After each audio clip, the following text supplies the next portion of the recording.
महोदय, मैं माननीय मंत्री जी से जानना चाहता हूं कि TR3 के तहत वर्ग 1, 5, 6, 8, 9, 10 एवं 11, 12 में शिक्षा विभाग के अंतर्गत कुल 88,886 पदों पर रिक्तियां प्रकाशित किया गया।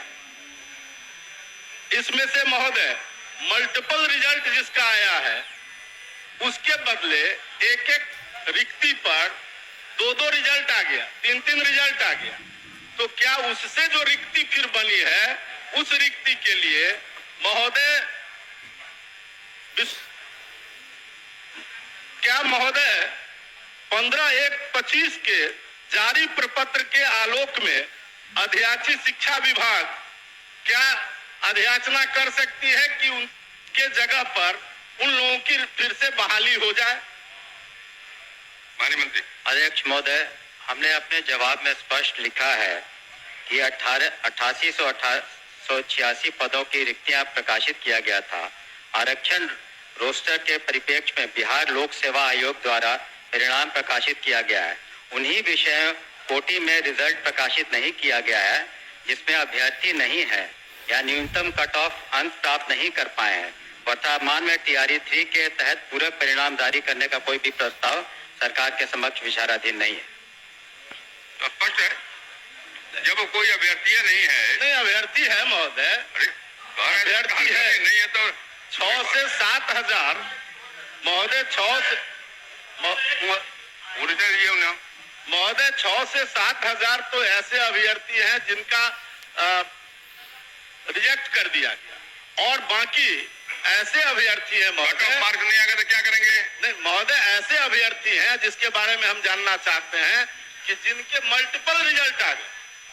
मल्टीपल रिजल्ट आने के कारण उसमें से कई लोग छट गए, तो जो छठे जिस स्थान पर से उतनी रिक्ति फिर रह गई, उस रिक्ति पर लोक सेवा आयोग ने अध्याचना किया है कि शिक्षा विभाग अगर ये अध्याचना करे, उन्होंने अपने पत्र में स्पष्ट किया, वो पत्र भी मेरे पास है महोदय, यही वो पत्र है, और उसने मांगा है कि अगर शिक्षा विभाग ये अध्याचना करे तो हम उस पर बहाली करने को तैयार हैं। क्या शिक्षा विभाग अध्याचना करना चाहती है? सीधा जवाब भी है कि तत्काल उस पर कोई हम लोग विचार नहीं कर रहे हैं। धन्यवाद। क्या बोलिए? ये जब विज्ञप्ति आई थी महोदय तो उस समय अभ्यर्थियों से प्राथमिकता लिया गया था। आप 1 to 5 में जाना चाहते हैं, 6 to 8 में या 9, 10 में।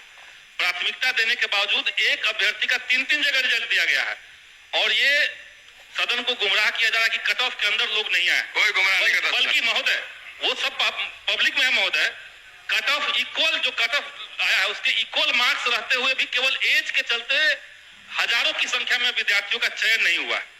इक्वल नंबर है लेकिन एज के चलते इनको बाहर रखा गया है। कुछ लोग 1 नंबर से हैं, सब मिनिमम एलिजिबिलिटी पॉइंट से ऊपर वाले बच्चे हैं।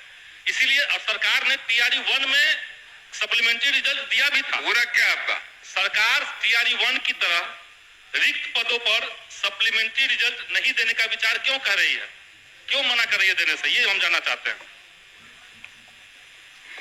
हम लोगों ने इस पर विचार किया था और जो BPSC एक इंडिपेंडेंट कमीशन है और वो अपना निर्णय लेता है, और जो निर्णय उन्होंने शुरू में एक बार प्रकाशित किया कि बाद में किसी तरह का उन्होंने जो भी मानदंड रखा था उसी के आधार पर रिजल्ट निकला। बहुत से ऐसे एग्जाम होते हैं जिसमें सप्लीमेंट्री नहीं निकलता है, तो इसमें तत्काल कोई सप्लीमेंट्री हम लोग की मांग की रिजल्ट दिया जाए।